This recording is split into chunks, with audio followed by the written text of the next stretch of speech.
As negociações por um novo treinador no Fluminense avançam e, de certa maneira, ganham um pouco também de um grau de urgência. Surge um nome como um grande favorito, tem jornalista explicando a situação de outro treinador muito pedido nas redes sociais. A gente vai falar sobre tudo isso, claro, nesse vídeo aqui. Também falaremos muito de Fluminense 11 Caldas, tem jogo do Flusão hoje, estreia da Copa Sul-Americana. Muito assunto nesse vídeo, desde já eu te convido a deixar o like, a se inscrever aqui no canal, a ativar o sininho para não perder nada e depois da vinheta vamos começar a falar do Flu. O planejamento do Fluminense tem como objetivo anunciar o novo treinador antes do jogo contra o Bragantino, segunda rodada do Campeonato Brasileiro, partida a ser disputada no próximo domingo no Maracanã. E por isso o Mário Bittencourt retornou ao Rio de Janeiro para ter as reuniões ali com a cúpula da diretoria tricolor, a fim de traçar um perfil desejado do novo técnico. Quem traz essa informação para a gente é o GE, que dá conta de que, além disso, o nome do treinador que o Fluminense visa buscar no mercado segue também em sigilo. Vale lembrar, ontem a gente gravou aqui falando da informação do Gilmar Ferreira, lá do Extra, que dava conta de que o Fluminense já tinha uma negociação em aberto com um técnico estrangeiro. Teve informação também do Sport TV ontem de que o Dorival Júnior ainda não tinha sido procurado pelo Fluminense, é um nome que tem sido muito falado, o Mário Bittencourt gosta dele, teve próximo com ele agora nessa última data FIFA, o Mário era chefe de delegação da CBF, o Dorival era o treinador, acabou sendo demitido. Outro nome que também está muito em pauta é o de Renato Gaúcho. Renato Gaúcho falou ontem abertamente à ESPN, a gente comentou sobre isso aqui também, que está no mercado e ouviria, claro, uma proposta do Fluminense caso o tricolor fizesse essa proposta por ele. Mas nesse momento, né, a gente sabe como é o perfil da diretoria do Fluminense, a gente sabe que o Mário Bittencourt é um cara muito presente em todas as decisões do futebol, então dificilmente, né, se ele estivesse lá na Colômbia, onde o Fluminense joga hoje, em Manizales contra o 11 Caldas, dificilmente essas negociações avançariam. Então ele retornou ao Rio de Janeiro para definir ali com a cúpula tricolor quem vai ser o grande alvo e, enfim, tocar essas negociações, o Fluminense querendo um novo treinador até o próximo domingo.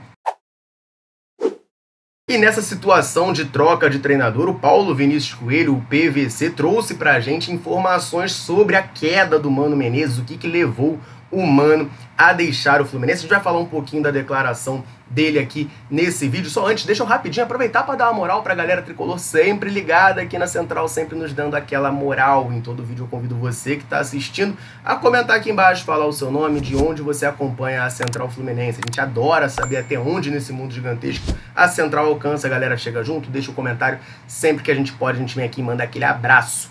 Nesse vídeo eu vou mandar um abraço para o José Gilmar, lá de Planaltina, Goiás, para o Wilkes de Juiz de Fora, Márcia de Arraial do Cabo, para o Marcinho de Itaguaí, para o Eusébio de Santo Antônio de Pádua e também para o Marcos Antônio de São Bento, lá na Paraíba. Um abração para a galera tricolor ligadinha na Central Fluminense, convite mais do que reforçado para você.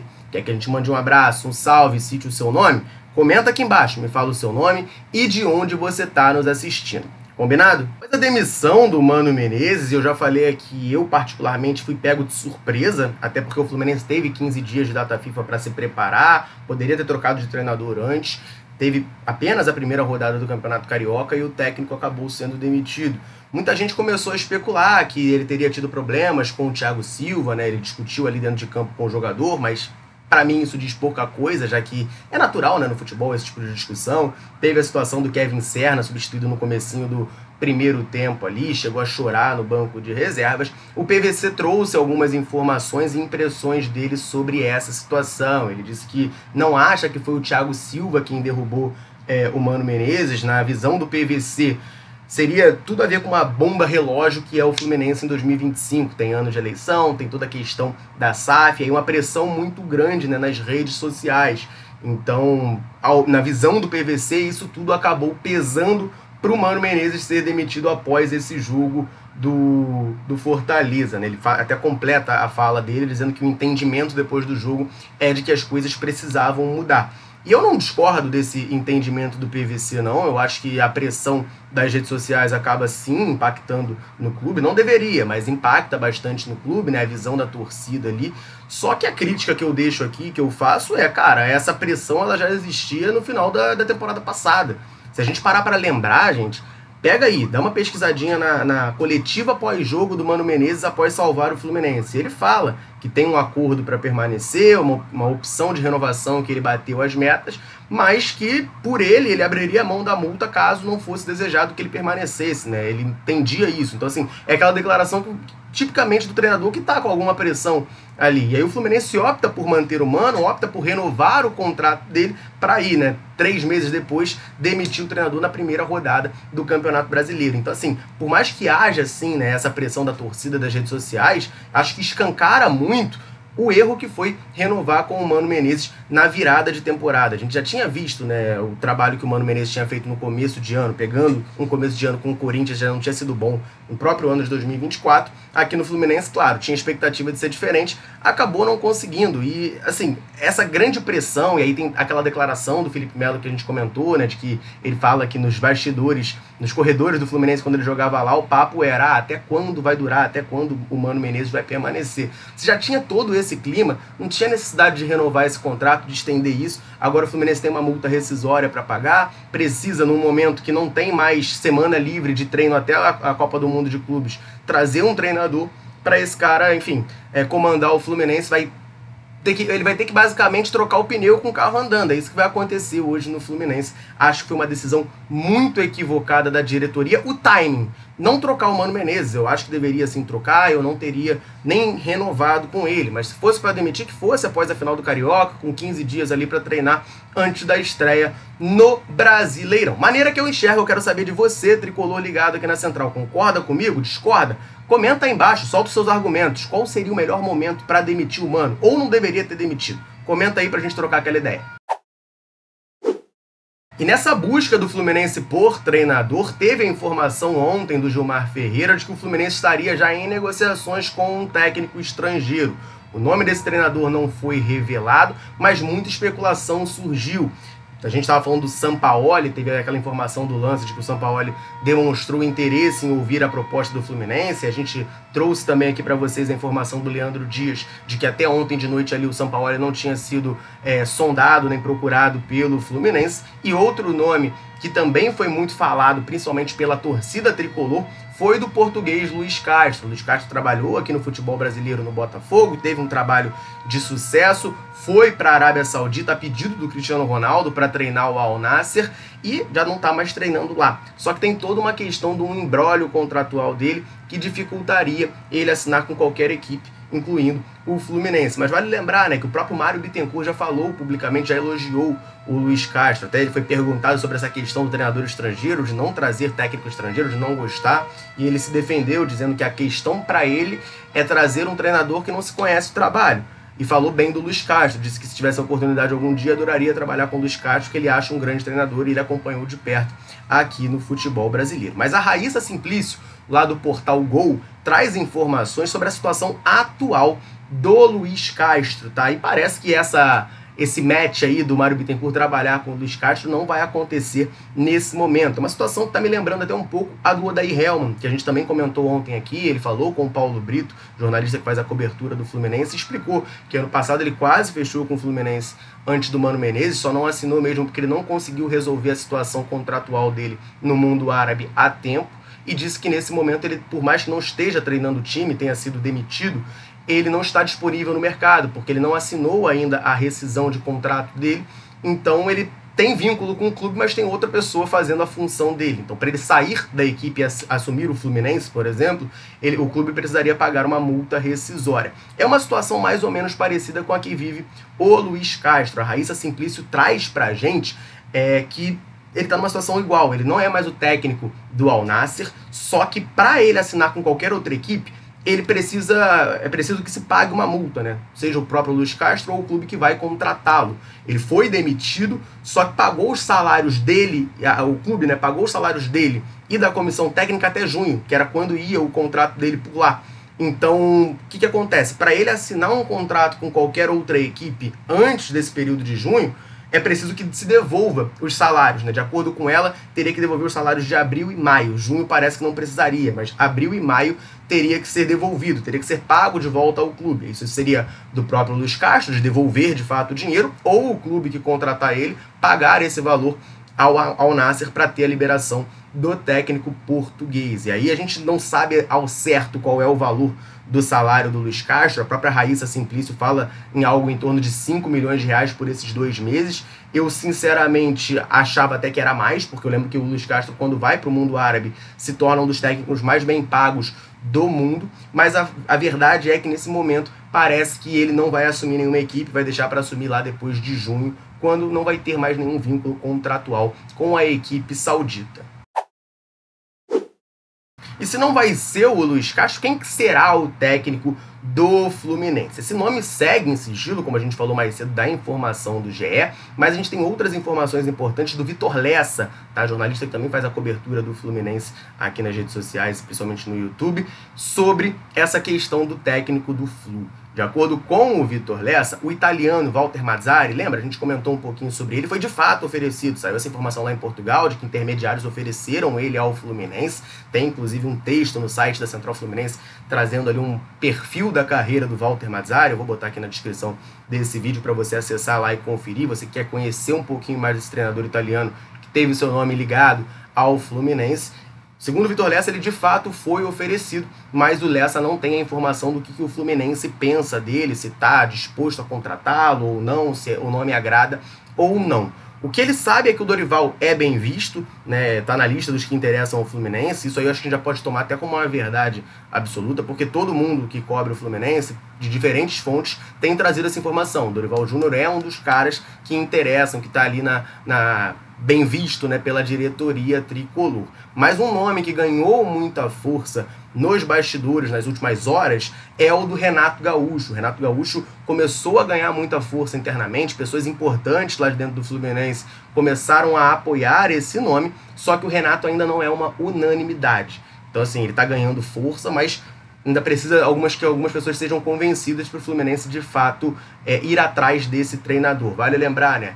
Comentei aqui do vídeo de ontem, o Renato falou que não recebeu nenhum contato, ontem de tarde ele falou que não tinha recebido ainda nenhum contato do Fluminense, mas que ouviria uma proposta, um convite, já que ele está no mercado. Eu acho que essa declaração dele não foi nada demais, é natural, ele não iria falar, pô, não vou ouvir nenhuma proposta, sai Fluminense, não tô afim de treinar você. Mas também não significa que ele tá cavando.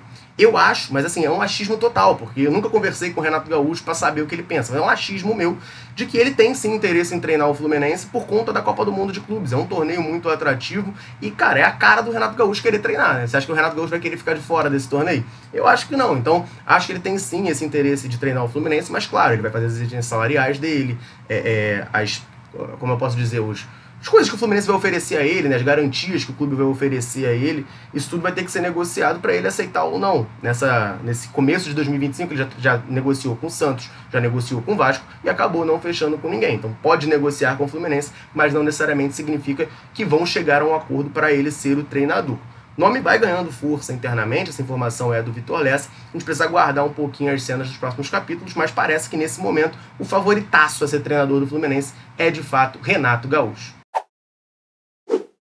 Vamos falar um pouquinho, claro, de bola rolando. Hoje tem a estreia do Fluminense na Copa Sul-Americana. O tricolor está em Manizales, na Colômbia, onde enfrentará o Once Caldas às 9h30 da noite dessa terça-feira. Muita coisa pra gente falar, tanto do adversário quanto do próprio Flu. Só antes, rapidinho, lembrar você ligado aqui na Central de correr no comentário fixado desse vídeo, porque lá você vai encontrar o link do canal da Central no WhatsApp. Nesse canal você fica por dentro de tudo que acontece com o Flusão na palma da sua mão, diretamente no seu celular. Para fazer parte é muito fácil e é muito simples. Você vai correr no comentário fixado desse vídeo, vai achar um link lá. Vai clicar nesse link, automaticamente vai abrir no seu WhatsApp o canal da Central. Você vai clicar no botão seguir, geralmente fica no canto superior direito ali da tela.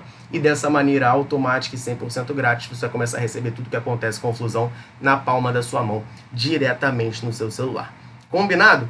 eu te aguardo por lá. Vamos falar um pouquinho do nosso adversário, do Once Caldas, né? É importante a gente trazer um rápido panorama de como que está a situação da equipe colombiana, tá? Nesse momento lá no campeonato colombiano, perdão, o Once Caldas é o 10º colocado. Ele tem 16 pontos, fez 5 vitórias, 1 empate e 5 derrotas, né, nesses 11 jogos, totalizando esses 16 pontos, uma campanha bastante irregular. Me chama muito a atenção só um empate, né? São 5 vitórias e 5 derrotas. É um time que não empata, né? É um time que ou ganha ou ele perde. Tá no momento de muita oscilação.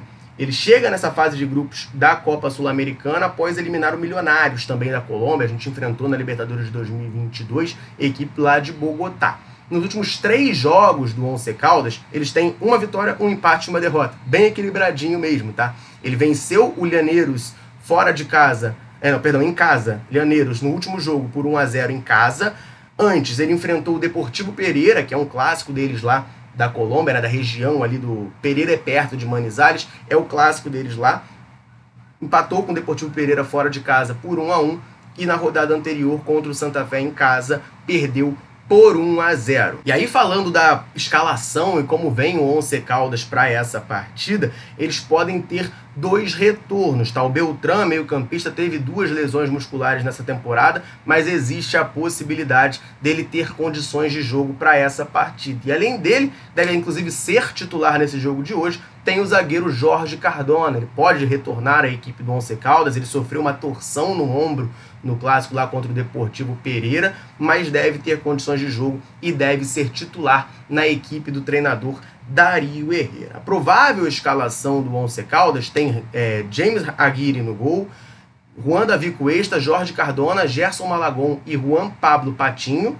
No meio-campo, Ivan Rojas, Mateu Garcia, Jeffrey Zapata, Alejandro Garcia e Michael Barrios. E lá na frente, o centroavante Dairo Moreno. É assim, então, que o Once Caldas deve enfrentar o Fluminense. E essa partida vai marcar estreia, tá? Primeira vez que o árbitro do jogo comanda um jogo do Fluminense. Quem vai apitar essa partida é o Maximiliano Nicolas Ramírez, que é um árbitro argentino de 38 anos, nunca comandou um jogo do Fluminense, terá a oportunidade de comandar pela primeira vez a nossa estreia na Copa Sul-Americana de 2025, que ele faça um grande trabalho, de preferência que passe desapercebido, né?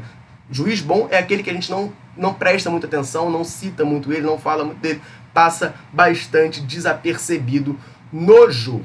Falando agora do Fluminense, do nosso lado, a gente pode ter algumas mudanças nessa equipe, mas não vai ser nada muito drástico, né? Vale lembrar, a principal mudança é na beira do campo. Mano Menezes não tá lá, quem vai comandar o time do Flu hoje à noite é o Marcão. E aí existem, né, algumas possibilidades de jogadores voltarem a ganhar um pouquinho mais de oportunidades. O GE dá conta de que o Inácio deve voltar ao time titular no lugar do Freitas. O Freitas foi muito mal contra o Fortaleza. O Inácio deve recuperar a posição para essa partida. Além disso, segue a dúvida na lateral direita, Guga e Samuel Xavier, né, sempre alternando muito quem vai ser o titular do Fluminense. Ao meu ver, uma briga que é muito nivelada por baixo. O Guga joga, eu sinto saudade do Samuel, o Samuel joga, eu começo a pedir pro Guga ser titular. É uma dupla ali que não me agrada nem um pouco na lateral direita do Fluminense. Tem as possibilidades no meio campo, né, da gente ver o Bernal ganhando um pouco mais de minutos. Foi titular durante um tempo ano passado, até com o próprio Mano Menezes, mas logo perdeu um pouco de espaço. Esse ano tem sido sempre reserva, né? O Mano começou a usar Martinelli e Hércules, depois que o Otávio chegou, virou Otávio e Martinelli, o Hércules foi para o banco e o Bernal seguiu ali no banco. Tem a possibilidade, né, dele ganhar uma vaga nesse meio campo com a entrada do Marcão como novo treinador. Também na parte da armação, a gente tem o Lescano, fez a estreia contra o Fortaleza, contratação do Fluminense nessa janela, disputando ali a posição com o Lima, mas a tendência é que o Lima seja de fato titular do Fluminense ali na meiuca. Então, o provável Flu do técnico Marcão tem Fábio no gol, Guga na direita, mas pode jogar o Samuel, Thiago Silva, Inácio e René. No meio campo, Martinelli, Hércules ou Bernal, e Lima ou Lescano. Lá na frente, o trio de ataque que vem jogando. John Arias pela direita, Canóbio pela esquerda e o Germancano lá na frente na referência. Quero saber de você, tricolor ligadinho na Central Fluminense. Está confiante para essa partida de hoje à noite? Qual vai ser o palpite? Qual é o seu palpite? Qual vai ser o placar desse jogo? Comenta aqui embaixo, quero que vocês comentem aí, palpite para esse jogo, quanto vai ser Once Caldas e Fluminense, beleza? O meu palpite é 2-1 Fluminense, gol de John Arias e Germancano, aquele protocolar, tá? A gente vai conseguir uma vitória na nossa estreia da Copa Sul-Americana. Comenta seu palpite aqui embaixo, eu vou ficando por aqui, um abraço, saudações tricolores, tamo junto.